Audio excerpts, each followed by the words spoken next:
Один запах изменил все. Эволюция началась раньше, чем они успели это понять. Они не прикоснулись друг к другу.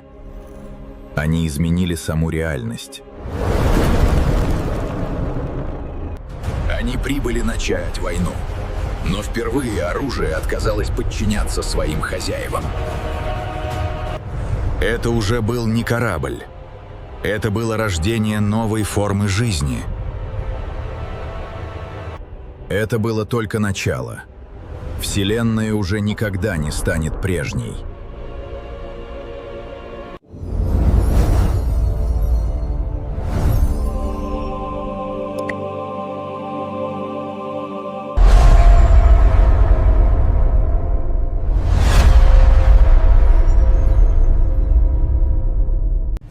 Человек сделал первый вдох.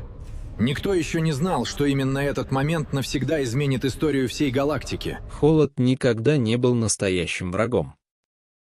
Настоящим врагом всегда оставалось равнодушие. Именно так учили детей цивилизации Эллириан. Они рождались не в семьях, а в кристаллических инкубаторах. Их сознание соединялось с единой сетью еще до первого вдоха. Они не знали любви, не понимали страха, не испытывали тоски. Любая эмоция считалась древней ошибкой, которую их предки однажды навсегда вычеркнули из собственной природы. Но никто не мог предположить, что однажды один человеческий вдох изменит все. Орбитальная исследовательская станция Орион-9 спокойно дрейфовала над ледяной планетой Лирос. Здесь изучали десятки разумных рас. Каждое существо проходило анализ. Каждая клетка заносилась в архив. Каждая реакция прогнозировалась заранее. Ошибок здесь не существовало. До сегодняшнего дня.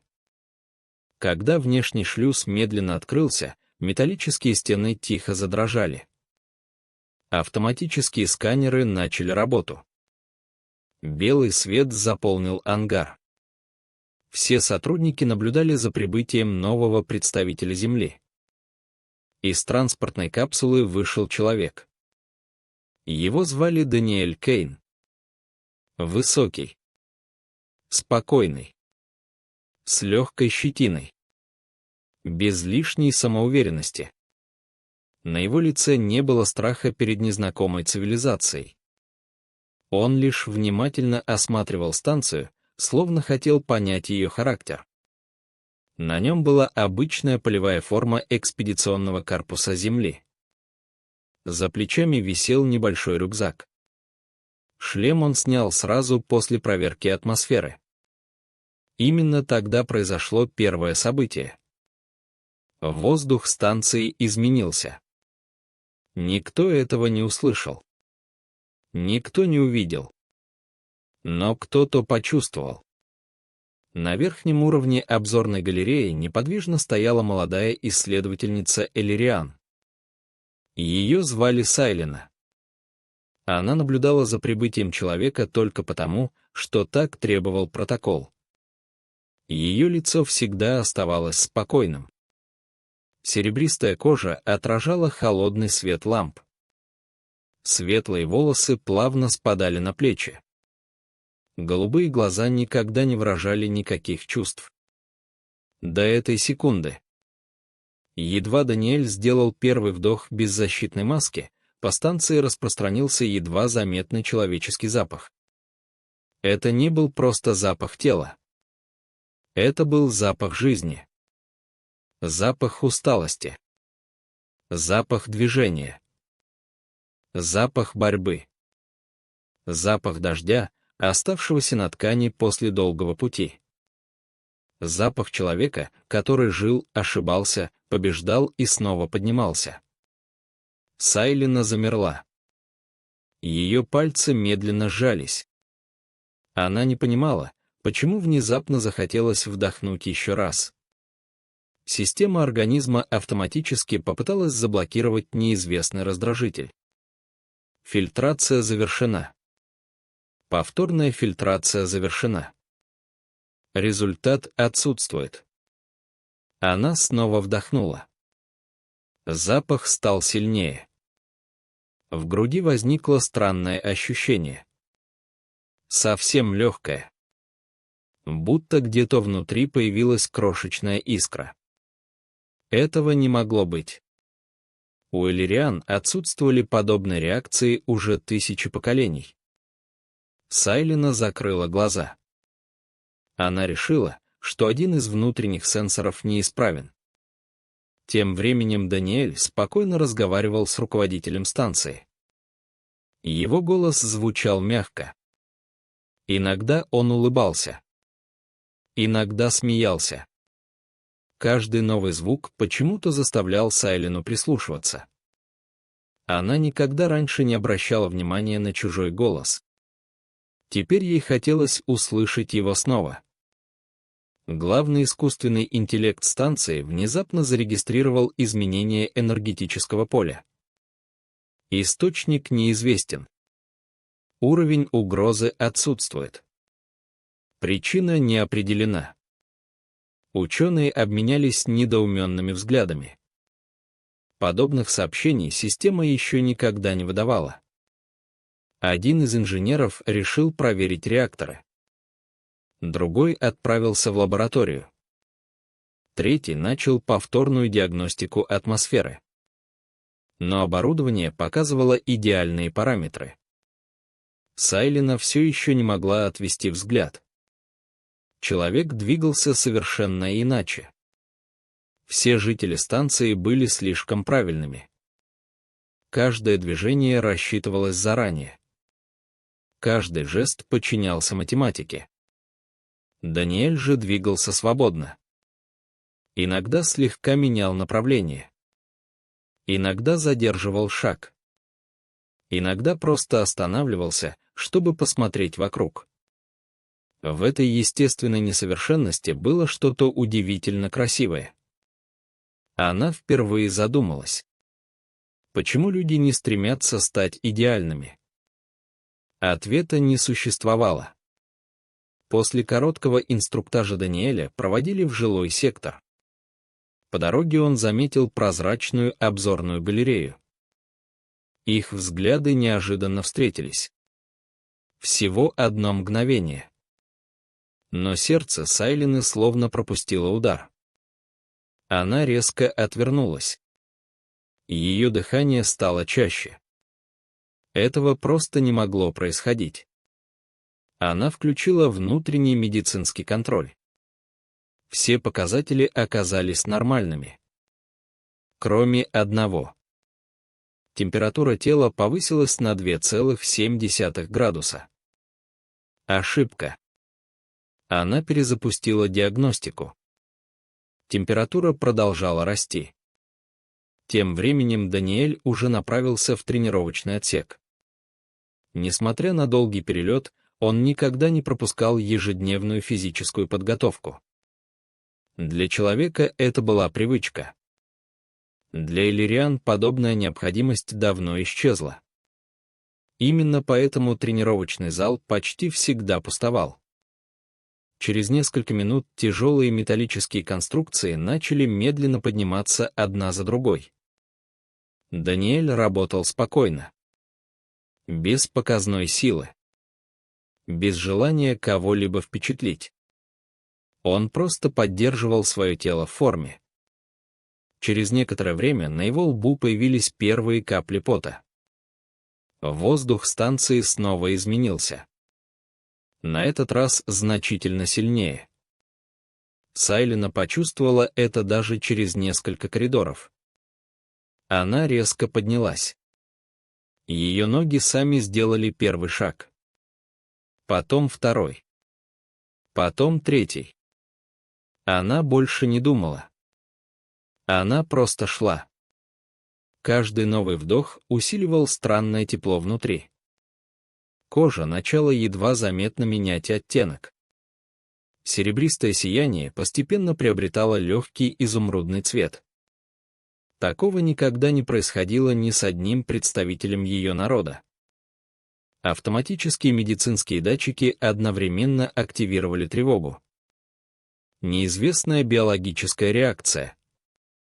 Сектор 8. Начать наблюдение. Красные сигнальные огни медленно загорелись вдоль потолка. Ученые остановились. Станция впервые столкнулась с явлением, которое невозможно было объяснить ни одной формулой. Сайлена подошла к прозрачной стене тренировочного комплекса. За стеклом Даниэль закончил очередной подход. Он вытер лицо полотенцем. Улыбнулся самому себе. И сделал глубокий вдох. В этот самый миг внутри Сайлены словно проснулось что-то древнее. То, что ее цивилизация считала давно исчезнувшим. Ни программа, ни алгоритм, ни расчет, а настоящее чувство. И одновременно с этим главный компьютер станции выдал сообщение, которого никогда прежде не существовало в его базе данных. Обнаружено неизвестное направление эволюции. Инициализация процесса началась. Обычный запах пробудил то, что считалось исчезнувшим тысячи лет назад. Эволюция уже началась. Тревожные огни продолжали медленно мерцать по всему комплексу Орион-9. Однако странным было не это. Странным оказалось другое. Ни один аварийный протокол не определял происходящее как опасность. Центральный интеллект словно сомневался. Он одновременно запускал защитные алгоритмы и тут же отменял их, будто сама станция пыталась понять явление, которого никогда раньше не существовало. Сайлена все еще стояла перед прозрачной перегородкой тренировочного сектора. Ее дыхание становилось глубже. Внутри тела происходили изменения, которые невозможно было остановить. По серебристой коже медленно расползались тонкие изумрудные линии, похожие на живые нити света. Они вспыхивали в такт неизвестному ритму, словно ее организм услышал музыку, скрытую внутри самого космоса. Она никогда прежде не ощущала собственного сердца. Потому что у Эллириан его давно не существовало. Много тысяч лет назад живой орган заменили кристаллическим энергетическим ядром. Оно работало безупречно. Без эмоций. Без скачков. Без слабостей. Но сейчас внутри ее груди возникал настоящий пульс. Редкий. Неровный. Живой. Сайлена испуганно коснулась ладонью груди. Она почувствовала удары. Один. Потом второй. Потом третий. Каждый новый удар сопровождался волной тепла, расходившейся по всему телу. Тем временем Даниэль закончил тренировку и выключил силовые установки. Он даже не подозревал, что уже несколько минут за ним наблюдают десятки камер. Ученые увеличивали изображение, сравнивали показатели, строили прогнозы. Но все вычисления разрушались через несколько секунд. Энергетическое поле человека изменялось рядом с Сайленой. Однако никаких физических причин не существовало. Главный биолог станции профессор Норвин нахмурился. Он лично изучал землян еще до открытия совместной программы. Люди всегда казались ему слишком эмоциональными, слишком хаотичными, слишком непредсказуемыми. Но сейчас происходило нечто гораздо более невероятное. Изменялся не человек. Изменялась Эллириан. Именно этого не могло быть. Он приказал провести срочный анализ генетической структуры Сайлены. Ответ пришел почти мгновенно. Совпадение с исходным кодом 99%. Оставшийся 1% постоянно переписывался. Такого не существовало даже в теории. Профессор медленно произнес. Это невозможно. Компьютер спокойно ответил. Невозможность не подтверждена. В этот момент Сайлена сделала еще один шаг вперед. Теперь между ней и человеком оставалось всего несколько метров стеклянной перегородки. Даниэль почувствовал чей-то взгляд. Он поднял голову. Их глаза снова встретились. На этот раз он улыбнулся. Совсем легко. По-человечески. Без скрытого смысла. Без расчета. Просто улыбнулся незнакомке. Именно эта улыбка разрушила последнюю стену внутри Сайлены. Она не понимала, что происходит. Но внезапно ей захотелось ответить. Ее губы медленно дрогнули. Мышцы лица впервые в жизни выполнили движение, которое никогда не использовалось представителями ее народа. Она улыбнулась. Неумело. Очень осторожно. Но искренне. Автоматическая система медицинского контроля мгновенно зарегистрировала более 200 неизвестных нейронных соединений. Создание новых эмоциональных центров. Процесс продолжается. Ученые в командном центре одновременно повернулись к главным мониторам. Никто не произнес ни слова. Все понимали. Они стали свидетелями рождения того, что исчезло у их цивилизации тысячи поколений назад. В этот момент Даниэль подошел ближе к стеклу. Он видел тревожные огни. Видел растерянных сотрудников. Но больше всего его заинтересовала девушка с необыкновенными глазами. Он спокойно приложил ладонь к прозрачной поверхности. Не как ученый. Не как солдат. А просто желая показать, что не представляет угрозы. Сайлена смотрела на его руку. Несколько секунд она колебалась. Разум требовал уйти. Логика приказывала сообщить о собственном состоянии. Но что-то новое внутри нее тихо прошептало. «Подойди».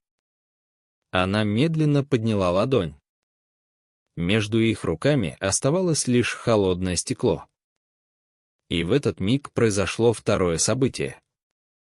По всей станции одновременно вспыхнуло мягкое зеленое свечение. Не яркое, но живое. Металл стен едва заметно завибрировал. Осветительные панели начали менять интенсивность света. Даже вентиляционные системы неожиданно синхронизировались с дыханием двух существ, разделенных прозрачной перегородкой. Главный компьютер немедленно начал глубокое сканирование. Обнаружена неизвестная форма энергетической связи. Источник — 2 биологических объекта. Угроза не подтверждена. Причина неизвестна. Профессор Норвин резко поднялся. Изолировать сектор. Немедленно. Тяжелые защитные двери начали медленно опускаться. Коридоры перекрывались один за другим. Но именно тогда произошло нечто еще более странное. Защитные механизмы неожиданно остановились. Будто сама станция отказалась завершать изоляцию. Компьютер повторно проверил команду. Ошибка исполнения. Причина отсутствует. Норвин впервые почувствовал настоящий страх. Он прекрасно понимал. Компьютеры не ошибаются. Если система отказалась выполнять приказ, значит появилось нечто, обладающее более высоким приоритетом. Тем временем Сайлена уже не замечала происходящего вокруг. Она ощущала только присутствие человека. Запах его кожи. Тепло его дыхания. Спокойный взгляд. И удивительное чувство безопасности. Для иллириан подобное состояние никогда не существовало. И все же оно было реальным. Даниэль тоже начал замечать необычные изменения. После долгой службы он привык доверять собственной интуиции. Сейчас она говорила одно. Перед ним находится не враг, а кто-то, кому нужна помощь. Он спокойно произнес: «Ты в порядке». Сайлина впервые услышала обращенные лично к ней человеческие слова. Их смысл оказался намного сильнее любого известного ей алгоритма. Она не сразу ответила. Голос словно приходилось создавать заново. Очень тихо она сказала: «Не знаю. Наверное. Нет». Это были самые искренние слова за всю историю ее народа. Компьютер зарегистрировал еще одну аномалию. Система языка Эллириан перестроилась.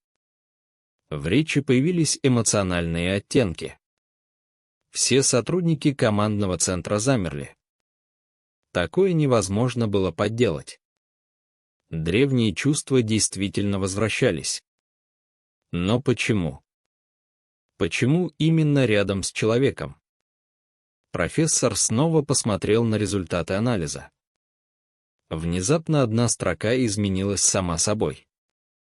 Неизвестный фактор воздействия. Источник.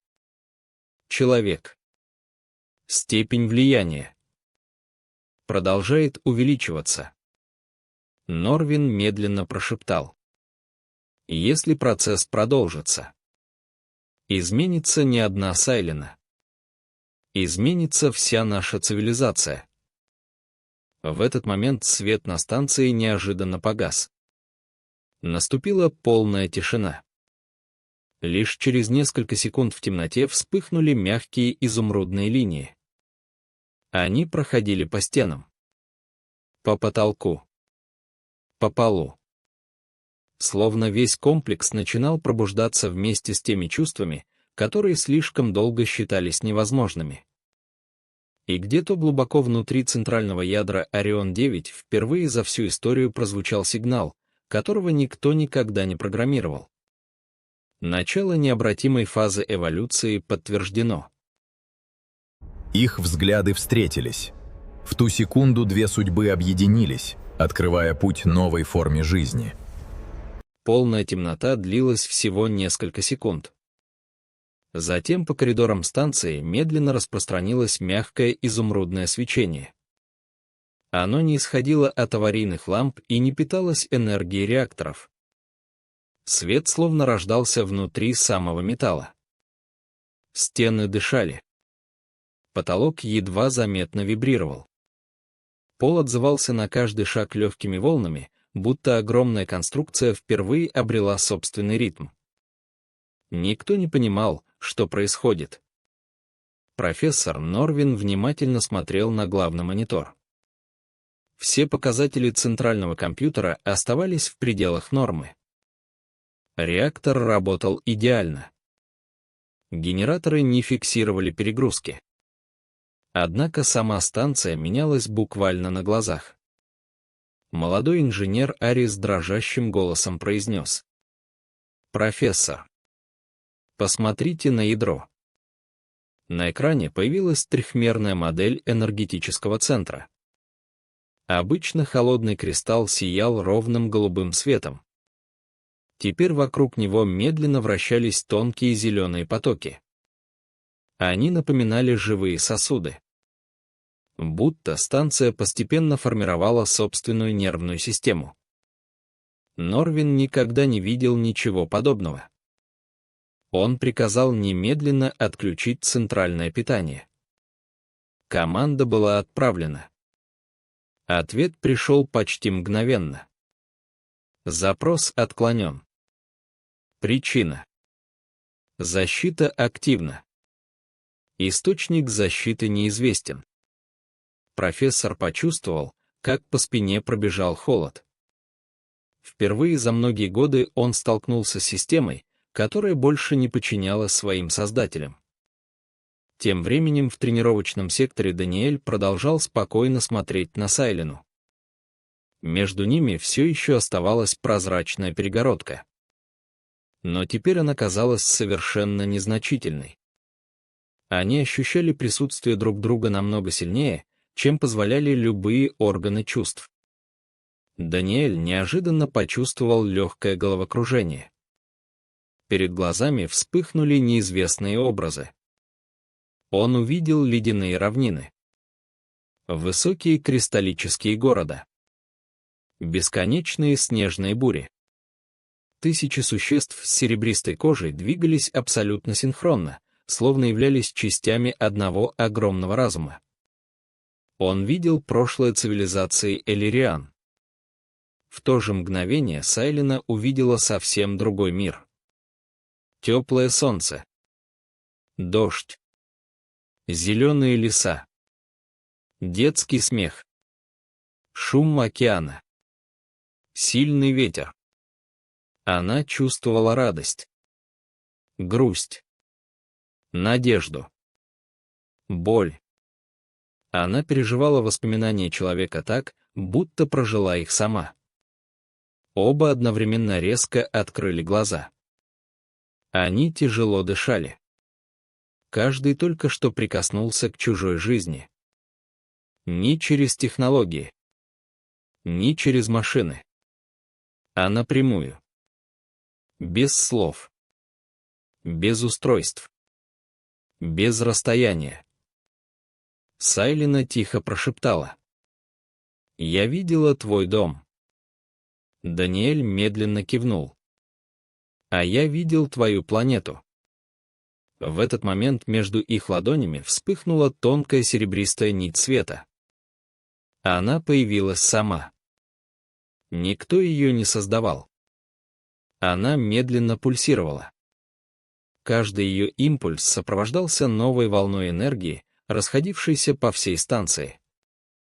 Компьютер немедленно зарегистрировал очередную аномалию. Зафиксирована неизвестная квантовая синхронизация. Вероятность искусственного происхождения 0%. Вероятность естественного происхождения не определена.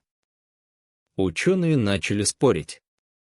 Одни считали происходящее опасной мутацией. Другие говорили о неизвестной форме связи. Третьи вообще предполагали вмешательство неизвестной космической цивилизации. Но ни одна теория не объясняла главного. Почему связь возникла именно между человеком и Эллириан? Норвин решил действовать лично. Он направился к тренировочному сектору вместе с группой охраны. Через несколько минут тяжелые двери открылись. Вооруженные сотрудники осторожно вошли внутрь. Даниэль спокойно повернулся к ним. Он не выглядел агрессивным.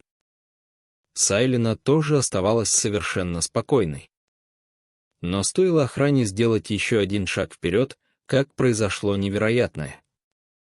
По всему помещению возникла прозрачная энергетическая сфера. Она не атаковала, не причиняла вреда. Она просто мягко остановила всех, кто пытался приблизиться. Солдаты удивленно переглянулись. Никто не мог пройти дальше. Норвин медленно поднял портативный анализатор. Прибор мгновенно перегрузился. Все датчики вышли из строя одновременно. Энергетическая структура не поддавалась измерению. Сайлина испуганно посмотрела на Даниэля. «Это мы сделали». Он честно ответил: «Я ничего не делал». Она тихо сказала: «Я тоже». Именно поэтому происходящее становилось еще загадочнее. Связь развивалась самостоятельно. Будто существовал какой-то древний механизм, ожидавший именно этой встречи. Внезапно центральный компьютер самостоятельно открыл архивы, доступ к которым был запрещен даже руководству станции. На главном экране появилась запись возрастом более 12 тысяч лет. Все присутствующие замерли. Это были материалы времен первых Эллириан. На изображении древний ученый обращался к потомкам. Если однажды вы встретите расу, способную чувствовать сильнее, чем мыслить, не отвергайте ее. Мы уничтожили собственные эмоции ради абсолютного порядка. Но однажды поймем, какую цену заплатили. Только союз разума и живого сердца способен завершить нашу эволюцию. Запись оборвалась. В помещении воцарилась абсолютная тишина. Норвин медленно опустил голову. Все поколения считали этот архив мифом, легендой. Теперь древнее предупреждение ожило прямо перед их глазами. Сайлина посмотрела на Даниэля совсем иначе. Теперь она понимала. Он оказался здесь не случайно. Возможно, человечество все это время несло внутри себя то, что ее народ когда-то добровольно потерял. Ни технологии, ни знания, а способность чувствовать. В этот момент серебристая нить между их ладонями стала ярче. Она превратилась в десятки тонких лучей. Каждый из них устремился к стенам станции. Металл мгновенно ответил мягким свечением.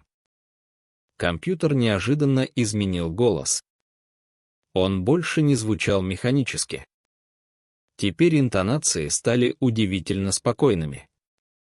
Почти живыми. Система произнесла: первый этап синхронизации завершен. Совместимая форма развития подтверждена. Подготовка ко второй фазе начата. Все присутствующие одновременно посмотрели друг на друга.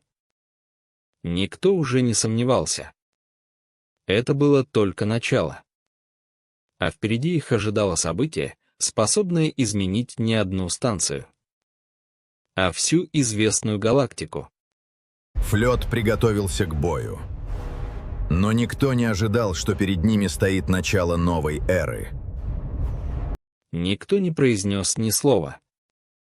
После сообщения центральной системы воздух в огромном комплексе словно стал тяжелее. Даже самые опытные ученые больше не пытались искать привычные объяснения.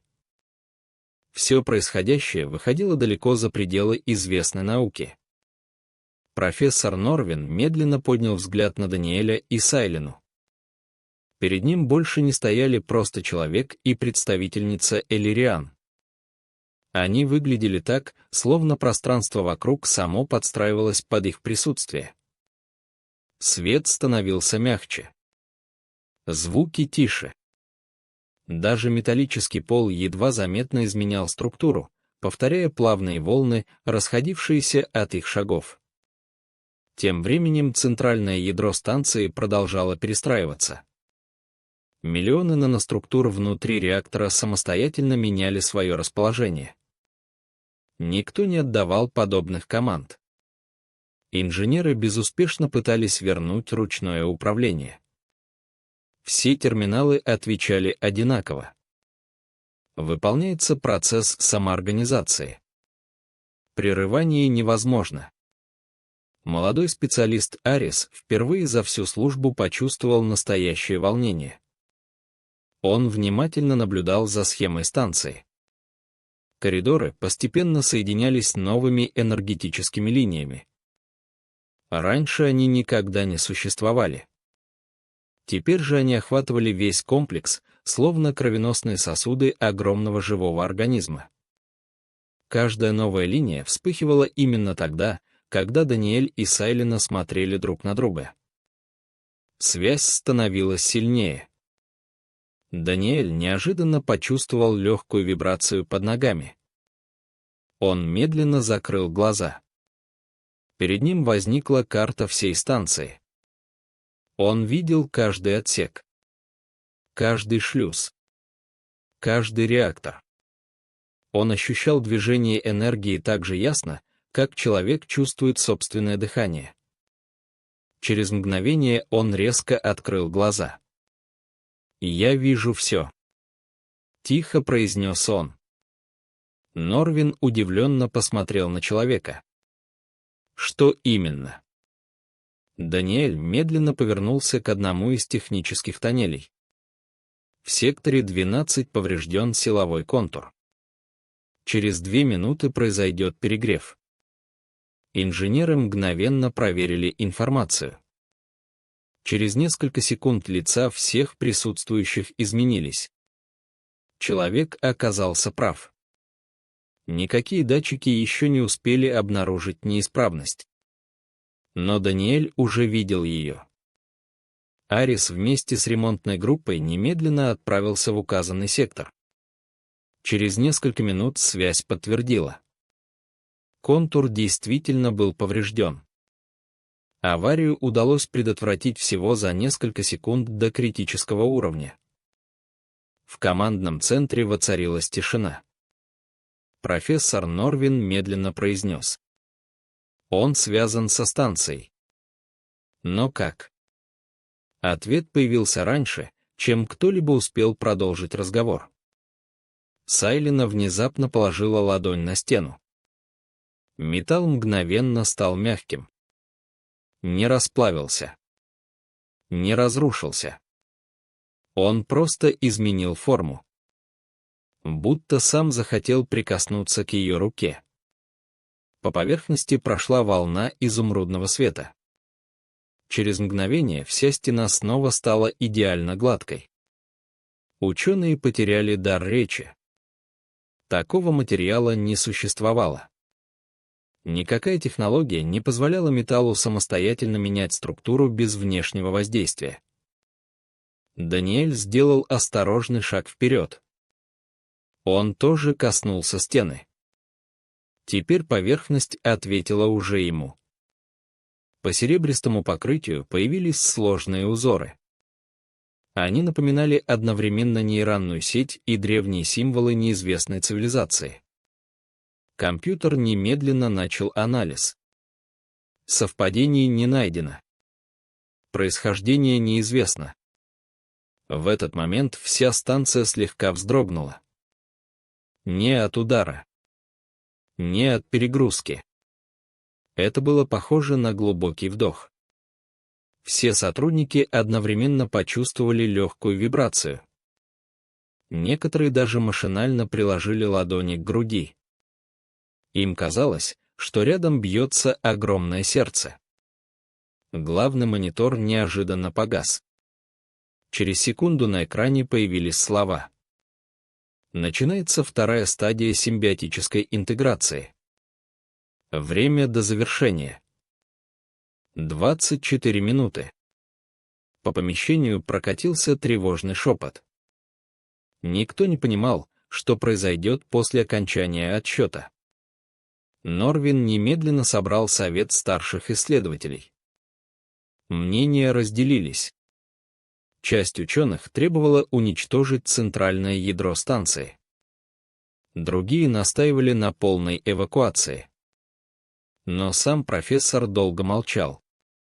Затем тихо сказал: «Если бы это хотело причинить вред, мы были бы уже мертвы». Его слова заставили всех задуматься. За все время происходящих изменений никто не получил даже царапины. Система не атаковала. Она лишь менялась. И словно приглашала остальных понять ее. Тем временем Даниэль и Сайлина продолжали ощущать странную связь. Теперь им уже не требовались слова. Стоило одному подумать. Второй сразу понимал смысл. Они обменивались воспоминаниями, эмоциями, картинами прошлого. Без единого звука. Сайлина впервые увидела человеческое детство. Увидела, как маленький мальчик падает во время бега. Поднимается. Снова пытается. Снова ошибается. Но не сдается. Она почувствовала, почему люди становятся сильнее после каждого поражения. В ответ Даниэль увидел совсем другую историю. Он оказался среди древних городов Эллириан. Увидел момент, когда их правители добровольно отказались от эмоций. Они верили, что холодный разум навсегда избавит цивилизацию от войн. И действительно, Войны закончились. Но вместе с ними исчезли радость, сострадание, любовь, мечты, даже простое вдохновение. Они сохранили порядок, но потеряли жизнь. Когда воспоминания закончились, оба одновременно открыли глаза. По щекам Сайлины медленно скатилась прозрачная капля. Она не понимала, что происходит. Даниэль тихо улыбнулся. Это слезы. Она удивленно прикоснулась к лицу. Слезы. Я плачу. Он спокойно кивнул. Да. Потому что теперь ты умеешь чувствовать. Сайлина долго смотрела на прозрачную каплю на своей ладони. Для ее народа это было невозможным явлением. Но именно сейчас она впервые ощутила, что значит быть по-настоящему живой. И в ту же секунду таймер на главном экране уменьшился еще на 1 минуту. До завершения второй стадии оставалось совсем немного. Никто на станции уже не сомневался. Когда отсчет закончится? Обратного пути больше не будет. Они ушли в неизвестность. Но их след навсегда изменил будущее всей Вселенной. Последние минуты тянулись мучительно медленно. На главном экране продолжался обратный отсчет. Каждый исчезающий символ сопровождался тихой вибрацией, проходившей через весь корпус станции. Казалось, что сам Орион-9 отсчитывает удары собственного сердца. Никто больше не покидал командный центр. Ученые молча наблюдали за показателями. Инженеры перестали пытаться остановить процесс. Даже системы безопасности отключили режим тревоги. Впервые за всю историю станции искусственный интеллект самостоятельно изменил собственный статус. Режим наблюдения завершен. Режим сотрудничества активирован. Эта строка заставила всех переглянуться. Компьютер больше не воспринимал происходящее как аномалию. Он признал новую реальность. Даниэль и Сайлина продолжали стоять рядом. Теперь между ними уже не существовало ощущения чуждости. Они понимали друг друга без слов. Каждая мысль свободно переходила от одного сознания к другому, сохраняя индивидуальность каждого. Это не было подчинением. Не было потери личности. Это было полное доверие. Сайлина медленно посмотрела на огромный обзорный купол. За прозрачной поверхностью сияли миллиарды звезд. Раньше космос казался ей холодным. Теперь она чувствовала его иначе. Он больше не выглядел пустым. Каждая звезда словно излучала собственный голос. Каждая планета казалась частью огромной живой картины. Она тихо сказала: «Я никогда не замечала, насколько прекрасна Вселенная». Даниэль улыбнулся. Она всегда была такой. Просто теперь ты научилась ее чувствовать. Эти простые слова неожиданно услышал не только человек. Их услышала вся станция. По коридорам снова пробежало мягкое изумрудное свечение. Металл перестал выглядеть безжизненным. Поверхность стен приобрела легкий переливающийся блеск. Никто не видел подобного материала. Он напоминал одновременно металл и живую ткань. Главный компьютер начал последнее сканирование. Фаза интеграции. 99%. Все сотрудники замерли. Последняя цифра изменилась. 100%. На несколько секунд вся станция полностью погрузилась в абсолютную тишину. Исчезли звуки вентиляции. Замолчали реакторы. Даже приборы перестали издавать привычный шум. Затем произошло то, что позже войдет во все исторические архивы галактики. По всему комплексу одновременно распространилась мощная волна света. Она прошла через стены, через палубы, через внешнюю обшивку, не разрушая ничего вокруг. Энергия мягко покинула станцию и устремилась в открытый космос. Орбитальные спутники мгновенно зарегистрировали неизвестное излучение. Военные корабли нескольких цивилизаций одновременно получили одинаковый сигнал. Но это не была передача данных. Не предупреждение. Не приказ. Каждый, кто находился рядом с источником, ощущал только одно чувство. Спокойствие. Страх исчезал. Раздражение исчезало. Даже самые напряженные переговоры между соседними системами неожиданно прекращались. Люди. Эллириан. Представители других рас. Все на несколько секунд почувствовали необъяснимое единство. Никто не понимал причины. Но миллионы существ одновременно перестали видеть друг в друге врагов. На станции тем временем произошли последние изменения. Изумрудные линии на коже Сайлины постепенно стали мягче. Теперь они выглядели естественной частью ее тела. Она больше не боялась собственных эмоций. Наоборот. Она улыбалась. И эта улыбка больше не казалась необычной. Она стала настоящей. Даниэль тоже изменился. Нет. Его тело осталось человеческим. Но взгляд стал другим. Более глубоким. Более спокойным.